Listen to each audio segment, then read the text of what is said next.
Welcome back to a little bit of cheese, your bite-sized Wisconsin sports podcast. Welcome back to a Friday show. I'm Cody Depius. That is Sam Douglas. Packers getting ready for their Monday night football game against the New Orleans Saints on Monday. They've been the talk of the week. Edgerrin Cooper has been the talk of the week after his second NFC Defensive Player of the Week award. He's the first player in Green Bay to do that since Clay Matthews in 2010, which we all remember what happened that season for Green Bay. So that must be in our future as well, another Packers Super Bowl. But Green Bay is looking surprisingly healthy. Jair Alexander was on the practice field in full this week, and Javon Bullard, Luke Musgrave, they were limited in practice, but there's a possibility that they play. What are your takes as we go into this game against New Orleans on Monday? You kind of touched on it earlier this week. It's a great game for Josh Jacobs, I think, to kick his legs up and take a week off. We got a -14 spread here. It's not going to be great TV. I hope. I hope we're not cutting it too close. And it's a win and you're in game for the Packers. So I don't if we win this game, we're in the playoffs. I don't think we're going to take it lightly. I don't think we're going to mess around. And I hope the guys get this second half, where they get a chance to kick their feet up. Because really that's how this game should go. Yeah, you would hope so. I want this to be that game that you were talking about before, where Jordan Love goes in and throws for 350 and 4 tutties. I want to see the game where he can just sit back in the pocket and light it up, which I think Green Bay's offensive line should be able to handle New Orleans pass rush pretty easily. One would think. I mean, the line has played so good this year. I expect for Jordan Love to have a good chunk of time to throw on Monday night, but I agree with you. Minus 900 money line is what the line is set at. So if I went and I bet $1,000 on Green Bay to win, I would win $111 back. So I don't think I'm going to be doing that. But we actually looked up the percentage chance that Green Bay wins this game, and it's 82%. Which pretty much means that if they play this game 5 times, that New Orleans wins one of them. That feels like a higher percent chance that New Orleans wins than I thought. But yeah, this is a game that Green Bay should really be able to roll. But I think really what we should look at as another important game this week is Philly at Washington. You're rooting for Philly this week. You want Washington to have the 7th seed and Green Bay to have the 6th seed. I think that is uber important as we go into the playoff stretch here, that Green Bay is not traveling to Philly in that first round of the playoffs. Would we be? Is it Detroit and Philly pretty much at 1-2 right now?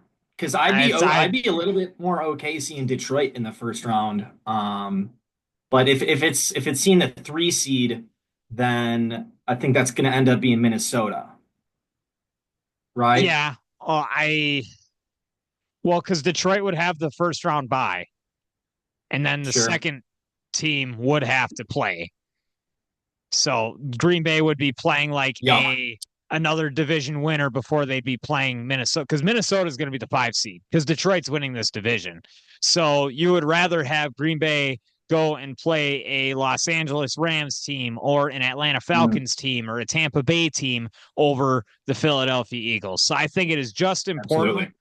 that the Packers win on Monday, which should be 100%, and that Philly also beats Washington, because Washington could very easily leapfrog Green Bay here in these last couple of weeks. So that's another game that I think we all kind of need to be watching just as much as we're watching the Packer game. But everyone's getting healthy. I like Sam's take on it. Kind of a good week where they can kick their legs up. Got any other thoughts?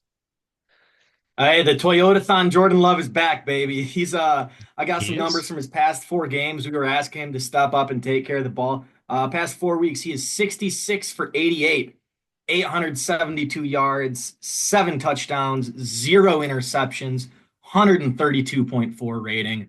That's the Jordan Love that we saw come alive at Toyotathon last year. That's the Jordan Love that's coming alive at Toyotathon this year. And those numbers should get better after this week. Is he doing enough for you? Because I remember a couple weeks ago, it was actually the start of Toyotathon, the start of this stretch where he stopped throwing interceptions, when you said you wanted a little bit more out of Jordan Love, and you're calling him a Josh Jacobs merchant, which I think absolutely, yes, he benefits from having a Josh Jacobs, but is he doing enough for you to feel comfortable with him at this point? As a whole, right now, yes, he's All doing his right. job. The past 4 weeks look fantastic. It's going to be a little bit different, when things ramp up in the playoffs. I'm Yeah. glad he can take care of Chicago. And what he's been doing the past 4 weeks, taking care of the football is number one. We saw that transition with Josh Allen this year. Hmm.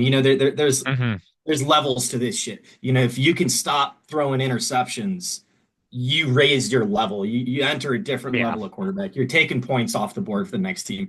It's a game of Hmm. possessions. If you can get a +1, +2, and your defense gets a takeaway, a +3 on the turnover battle every single week, you're gonna be in the playoffs every year. Yeah, I agree 100%. So he's taking care of that problem here during Toyotathon, which was all expected. And now this is, I don't know. I've seen Twitter threads that are like, if Toyota doesn't go and sign Jordan Love for next year as one of their ambassadors, they're stupid, which I think I agree wholeheartedly because I love it. I don't know. I posted it to my Instagram story this week and I said TGIT. Thank God it's Toyotathon. So it's been a good time here in the state of Wisconsin during Toyotathon. Go to your local Toyota dealer today. I'm kidding, we're not sponsored. But Jordan Love is here. Toyotathon is here. Everything is going good. Sam, you said you had a couple of NFL topics that you wanted to get into, looking over the landscape of the league aside from just what's going on in Green Bay. Yeah, so I need to make an apology, a public apology. Last week you asked me to give my top five teams in the NFL, and I didn't have the Chiefs at number one. They're the best team in the league. I had this epiphany. It was probably 2 in the morning one night. What am I doing? I just said it about the quarterback stuff, and my big point right now is there's levels to this shit. And the Chiefs are playing practice during the games. They're 13-1. They're just operating on a different level than the rest of the league. There's a couple teams that are playing really well, and then you got the Chiefs. What do you do? They're having a down year, and they got one loss. It's just a different level. Mahomes can roll his ankle. The best quarterback in the NFL is Mahomes with a rolled ankle. So there's just levels to this stuff. We thought the Bears were going to be good. They put so much into the team to be better this year. There's levels to this shit. You can't just draft a quarterback and sign Keenan Allen. There needs to be a complete overhaul. The coaching staff everywhere from the organization side of things. There's reasons why these organizations win. There's levels to this. We thought CJ Stroud was the next GOAT. We saw a couple good games from. You got to do a lot more. There's just levels to this. We thought the Steelers were going to be bad. You know what Mike Tomlin provides? There's levels to this coaching shit too. I If you didn't think Pittsburgh was going to be bad. I had higher hopes for Pitt. I mean, they brought in Russell Wilson, who I think is going to be in a Hall of Fame conversation possibly in the future. Like he's a guy that's been there, and then you have your Mhm. spark in Justin Fields. Sorry, just my little take there. I mean, that yeah, there's Absolutely. levels, and there are teams that have Mhm. exceeded those levels. There are coaches that have exceeded those levels. I have not seen enough from Kansas City to call them the number one team. They've gotten by such a hair so many of these weeks. Like they should have lost to Vegas. Like that, there's just, which I know it's, yeah, should have, could have, it doesn't matter. Yeah, Green Bay should have lost to Chicago. Mhm. Kansas City has had this happen a lot more. I haven't seen them be the dominant team enough to go and be number one. I think this is similar to what we're seeing with the Indiana in the college football playoff. Like Indiana Yeah. only had one loss. We know that team's not that good. But the thing with Kansas City, though, is we do know that team's that good. They just haven't been playing good. There's I don't know. I don't We had the want to call same. Kansas City one. I don't. We did it last year. We did it the year Yeah. before that too. I understand the team's going to make a run once they get into the playoffs. Mahomes is different. That Spagnuolo defense is always going to be there, and Andy Reid's always got something up his sleeve, man. Every single time he's a Hall of Famer through and through. He's one of the best that we've ever seen coach the game of football, and he gets to do it as one of the best coaches in all of football. And the day that he retires, the rest of the NFL is going to rejoice because Kansas City won't be the same. You need both your Andy Reid and your Patrick Mahomes to be doing this, and we're watching it right before our eyes. And yeah, they're 13-1, and I'm out here arguing that they're not that great of a football team. But really, in the back of our minds, we know that they are. We know that they're just there. I don't think Pittsburgh is going to do anything in the playoffs, though. I will say that. But they're a good, solid football team that are exciting because they've been 9-8 every year leading up to this. I think some teams are just playing a different game, and it's I play slow pitch softball over the summer. You played with us a couple times, I got in and four at bats. Yeah.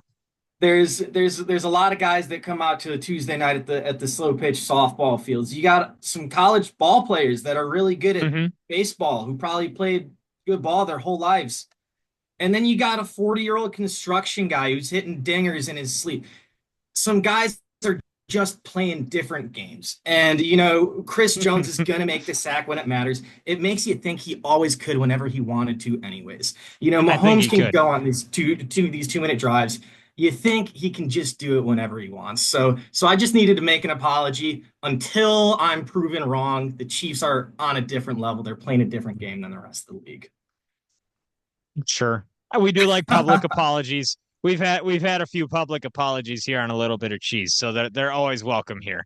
But I mean, yeah, you have to recognize it, and it's going to be scary for whatever team runs into them in the AFC. But whoever does play them is going to be an underdog. We do understand that. It's just I think we don't want to give them this credit because we've watched them win two in a row and now three in the last five. Like it gets boring after a while and you don't want to see it, but you do have to recognize it while it's happening. And I can do that, but I'm not going to say that they're playing great football because visually and number wise and every other part than just them actually winning games, they're not playing good football, but they keep on winning games. So you give them credit, but is that your main NFL take for the week? You got a little bit more That's in one of them. chamber? And then piggybacking just a little bit off of that, as I say that, I think this year is phenomenal. As you look at a professional sports season, there's two ways it can kind of go when you look at, what the regular season means for the playoffs. You can have something like the 2016 NBA season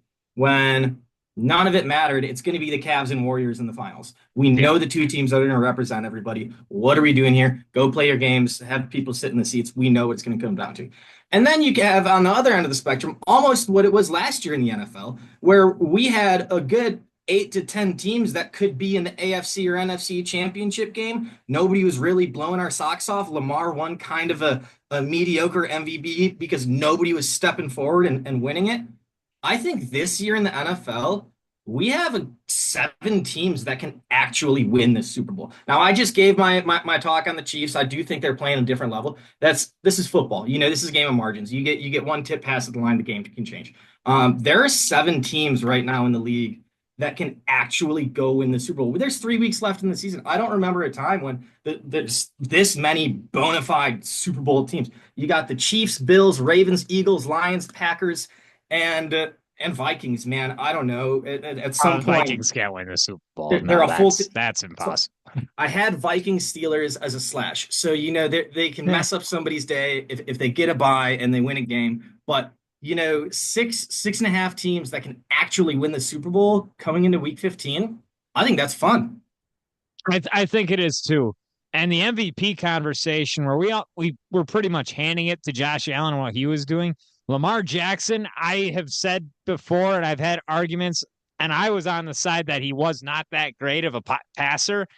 He's lighting it up through the air this year. I don't know if you've looked at the numbers, but like if it weren't for Josh Allen's 11 rushing touchdowns, it would be Lamar Jackson in a heartbeat for MVP. It wouldn't even be a conversation. He is absolutely lighting it up through the air.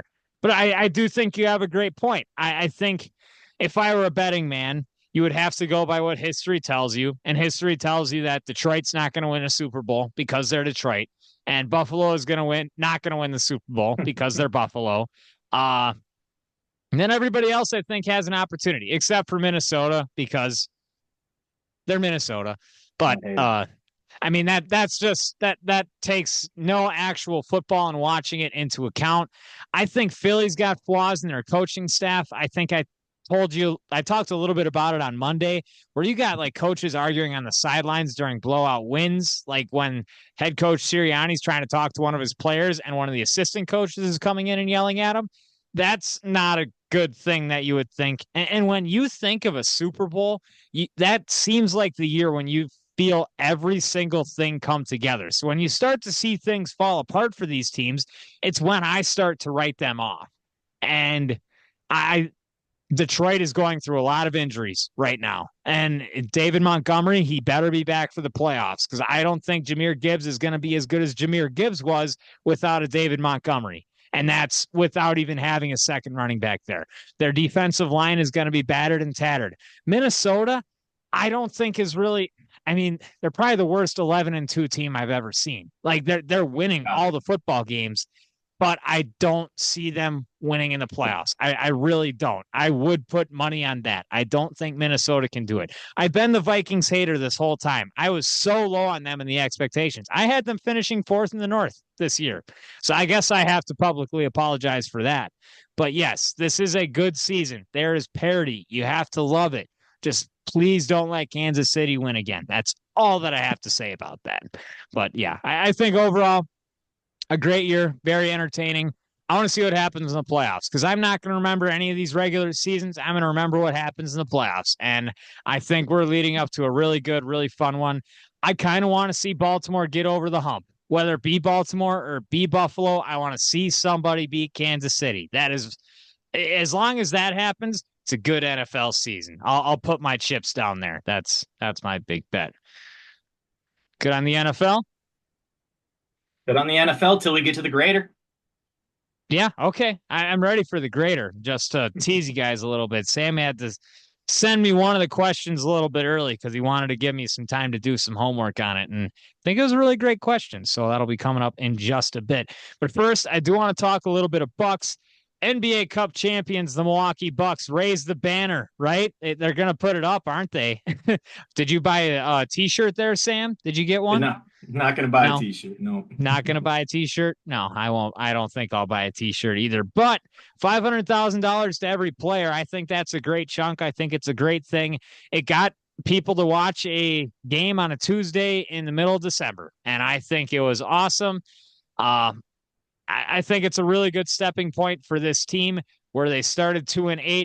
And you and I had some dark, deep conversations about this team very early on in the season. You held the faith. You did. You kept on saying this team's going to be fine. But I believe they've won 11 of their last 13. They've been rolling. They look like the team we are all hoping them to be. This Bucks team is absolutely legitimate, and this cup came at the perfect time for them. And like you said, for Tuesday in December, everybody was watching you. This is Vegas. It was an awesome show. And as far as 81-97 games go, that was a heck of an entertaining game. That was awesome. Mm-hmm. I told you the key for the Bucks was playing good defense on Shea. You're never really gonna completely eliminate him. But dang it, they kind of did. This guy's known as a free throw merchant. He's here to average 30 plus a night, get to the line 12 to 15 times a game. He shot 4 free throws Tuesday night. Guarded by young kids, guarded by Andre Jackson Jr. and AJ Green. I can't strike. These guys killed it. Andre Jackson Jr., his whole face, his name was on ESPN TV. And like, who is this kid? He's the Bucks rotational guy. I love it. He shut him down. SGA was shooting 3 for 12 when Ajax was the primary defender.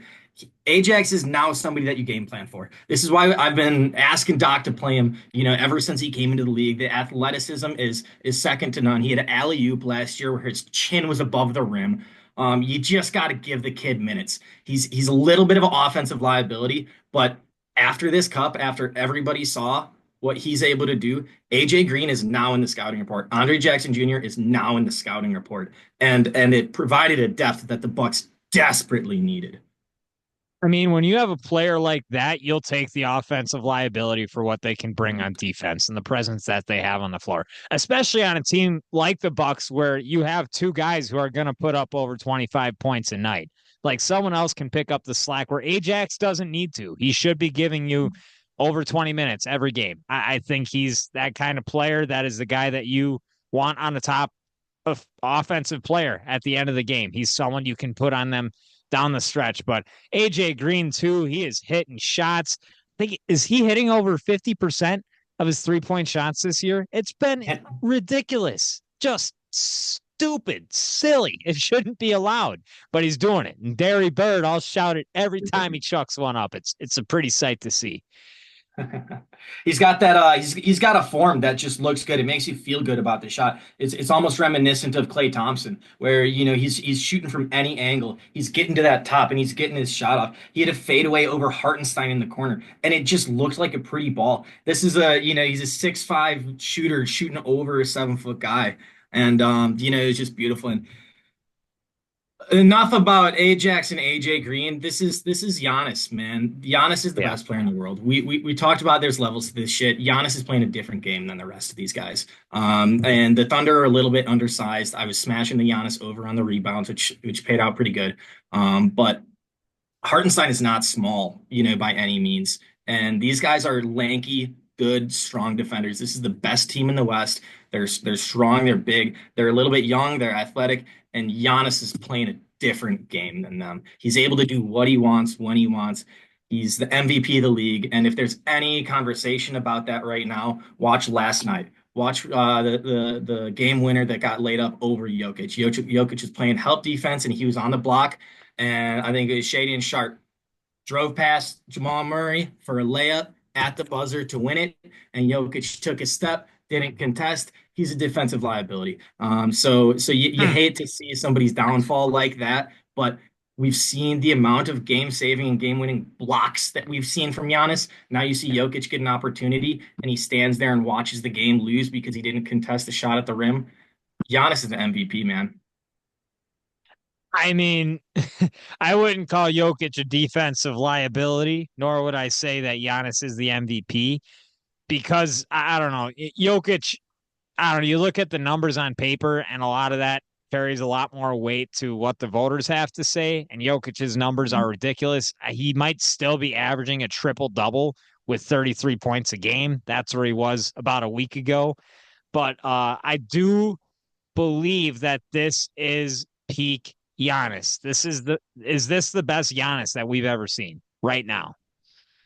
I think so. And I mentioned a little bit on Monday, he's playing controlled. He's smart. He knows the game. And it was diabolical. He was assassinating this defense on Tuesday night. He started getting to the rim, and then they built a wall, and then he started kicking it out. Then they started having the wings on the outside. So you saw them try to put Caruso a couple times, and he backed him down. Everything was firing for you. He missed his jump shots that he's been hitting this year.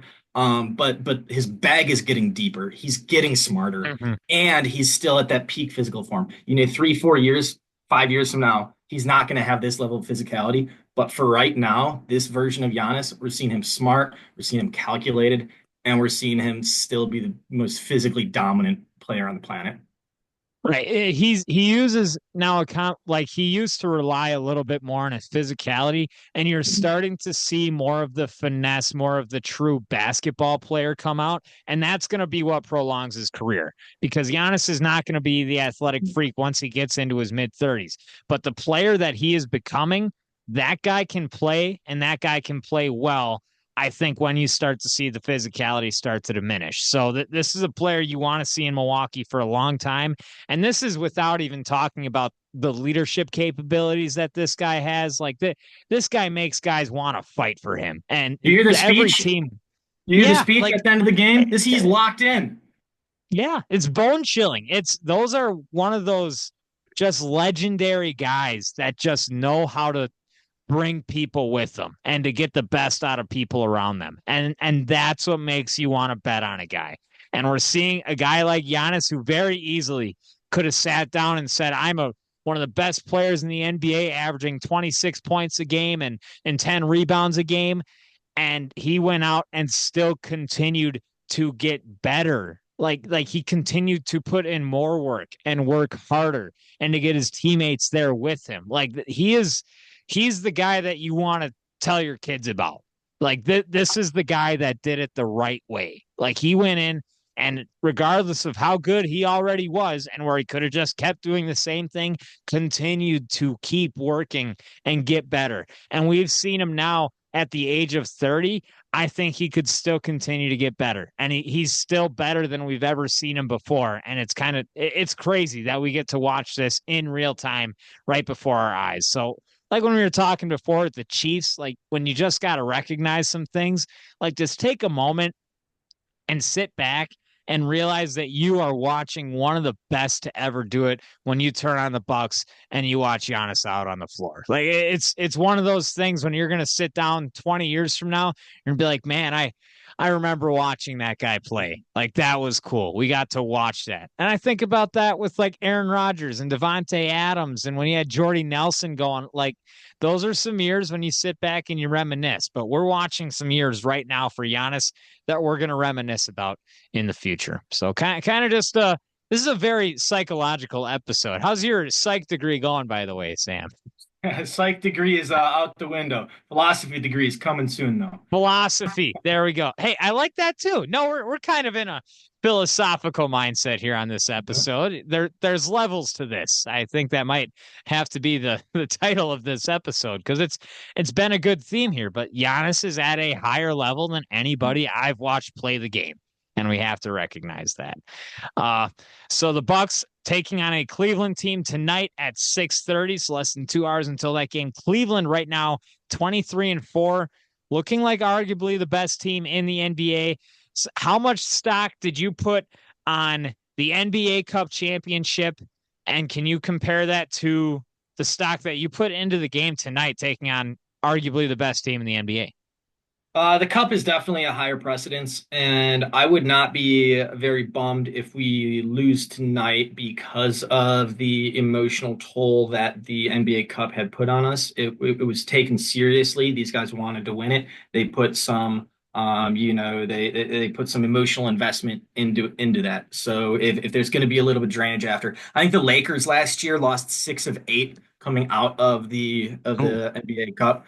So that wasn't a good sign. Now, Darvin Ham did. That was one of his reasons. He didn't want us popping champagne at the end. We left the Michelob Ultras. Nobody popped champagne. We didn't so celebrate where'd like those that. beers go? I do want to know the answer to that question too. Like, did they just like take them out to the streets or like, because I don't think you can sell those beers because they've been out for consumption. I don't know, but No, I don't know, but so I'm not super worried about tonight. I do want to see us still be competitive. We're still a good team. It'd be great to have a good show against Cleveland. We don't have a tough schedule coming up. I think we're seeing Toronto or Washington here pretty soon.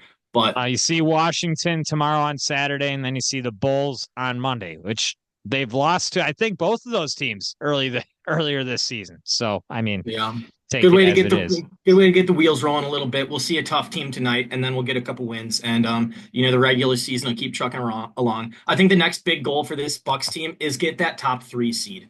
You want at least home court for the first round of the playoffs. You want to be able to control your own destiny. You do not want to be in the play-in tournament anymore. I think early in the year when we were wondering how much we're going to be struggling through this season, we didn't want to be that 9-10. We wanted to be, in that top 8. I think this Bucks team should get a top 3 seed. Philly's not going to be there. It's going to be Boston. It's going to be Cleveland. And then Bucks, Knicks are going to be in the mix. But I think the big goal for this team is get that top 3 seed. Yeah, and I think that's definitely going to be within the realm of possibility. At 14-11 right now, you got some ground to make up, but the way the team's been playing, we've seen their ceiling. I think it was in that tournament. This team can beat anybody. They can go. They won a championship already. Now you got to make it 2 for 2 to really make the first one count, I believe. But we can move right into the cheese grater here. We'll hold Sam's question for the end, so I'll let you ask that one last. We'll have a couple leading up to it to build the suspense of this great question that's been accumulating in that great philosophical mind of that philosophical degree that you're working on. My first cheese grater question for you: who do you have as the national champ in NCAA football this year as the playoffs start tonight? Georgia has the highest ceiling. I think that's kind of what you're looking for in a playoff format like this. So I'll roll with the dogs. All right, fair. I think on my end, I think you have to go Oregon. As close as Yeah. they played Wisconsin, I think Oregon right now is the best team in the NCAA, and they start playing lower seeds, so they should have more of a walk into it to build momentum. And I got the Ducks winning it, bringing it back home for the Big Ten. I like that. I like that. Big Ten team. That's weird. Um, what would you do as the Vikings GM next year? What are you doing with McCarthy? Are you signing Darnold? Oh, Yeah, you doing? well, I think they've put themselves in a situation I think you let Sam Darnold walk. And I think the reason for that is I don't think Sam Darnold is anybody that is better than the average quarterback in the NFL. What he's able to do in this offense, I think a lot of guys in the NFL would be able to do. And he's been doing it well. But if JJ McCarthy can walk in here, which you have a lot of stock put into JJ McCarthy, like he is going to have to be your guy.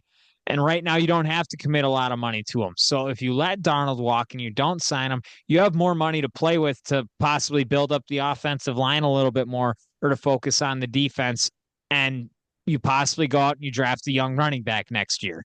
I think so. I think you let Darnold walk to save the money. I don't think he's one of the best quarterbacks in the NFL. I don't think he's going to be the guy that can take you to the promised land. And then you give JJ McCarthy a shot because that's what you drafted him for. And he had the injury this year, but regardless, he was going to be sitting back and watching and learning the processes of the NFL this year. So he should be quote unquote ready next year. I know for Jordan Love, it took a couple of years until you saw him and thought that he was NFL ready. Really, I don't know if he was NFL ready until halfway through his first season that he was starting in the NFL. But you got to get McCarthy in there. He's going to start to take his lumps. But this is a Minnesota team that, to my surprise, has a lot more talent than I expected. And I think a quarterback with a Kevin O'Connell offensive mindset and a defense that plays under Brian Flores, I think a lot of guys can win in that spot. And I think it's worth it to save the money and to let Sam Darnold walk. That's where I stand with that.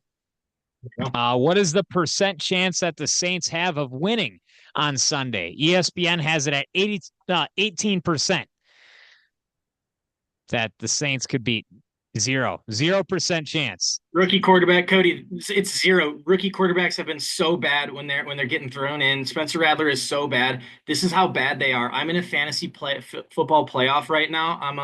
And it's 1 week. I'm starting the Giants defense because I don't believe that Michael Penix is going to show up and just be great.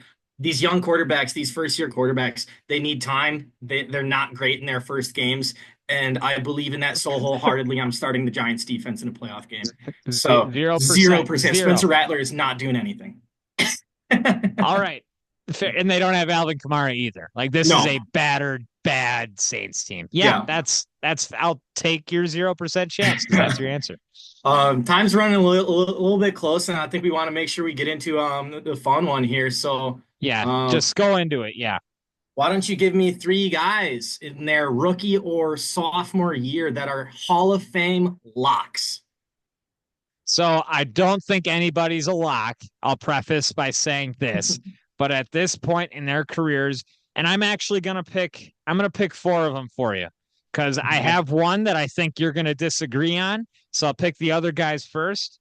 This one's fun. You probably don't have this in your bag, but Joe Alt, left tackle for the Chargers, drafted top 5 this year. I think this dude is sturdy. He's from an NFL family. He's going to make the Pro Bowl this year. He's already one of the best tackles in the league as a rookie. Like, I don't know. And as an offensive lineman, you play 10 good years, you can make the Hall of Fame. So I have Joe Alt as one of my picks. Brock Bowers, I think this guy could be one of the best tight ends of all time. And Rob Gronkowski, who is arguably the best tight end of all time, has already said that. Brock Bowers is on a trajectory that we have never seen before from a tight end and a guy that can block too. He really can. He's athletic. He does it all on the field.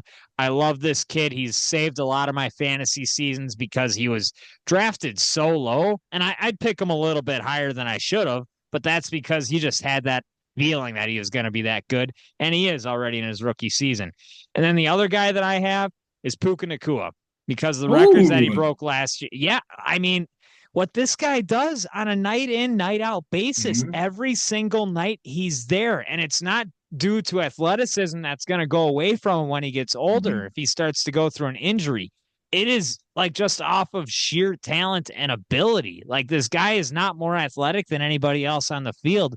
He's just better than him. And those are the guys that you want to put your chips on to go into the Hall of Fame. And then the one that I know you probably want me to leave off, but I'm going to throw in anyway, is CJ Stroud. I understand he hasn't looked that good this year, but we've seen the talent. We've seen the ceiling. I think he's right there. I think he's going to play a long career in the league. And really, all you got to do is play a good 10 to 11 to 12 years and make one Super Bowl. And I think he can do that with the young talent that's there in Houston. I think they got a lot of good things going for him. So those are my four. I got Bowers, Joe Alt, Puka Nacua, and CJ Stroud. And I will bring the question right back to you. You got 2.5 minutes. I love it. I love it. I'm a little hesitant on the CJ. You're right there. I think there's just you've seen a drop off, man, and it's tough. You need 2+ years to evaluate these quarterbacks, and that's why I'm a little bit hesitant. So I had three down. I added a fourth because you took two of mine. Joe Alt, Brock Bowers, I You think are did have studs. Alt. I did Yeah. have Alt. Alt is a monster, a young Yeah. monster, like He's who he's in knows what this he's league to doing. stay.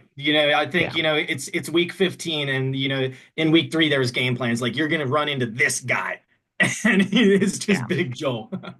He's not going anywhere. Brock Bowers, he's in the situation where he's gonna be the number one target for that team going forward, and he's off to a heck of a hot start. My other two. Malik Neighbors, he's just set up to be the guy, and the attitude I've seen from him, the routes, if he's making the most out of this Giants team, imagine what happens if he gets any sort of competency surrounding him. I'm a big Malik Neighbors fan, He and my is in New last York, though. My he is only in New York. argument again, he is in New York. It doesn't matter if you play Mhm. for the Jets or Giants as a young player. You don't have a lot going right for you around you. Yeah, he was leading the team, leading the league in receptions for a while they were with Daniel Jones. My Yeah. last one's Will Anderson. I think he's a guy that's going to be sticking around. He's DPOY, defensive rookie of the year last year, for the Texans. Again, I think he's the type of guy that you build a defense around. He's going to be a stronghold for that defense, and he can put up some silly numbers over his career. Yeah, and the pass rush guys are usually there to get into the hall first. So I Mhm. thought that was a really great question. Thank you, Sam, for that. I think it's been a good Friday.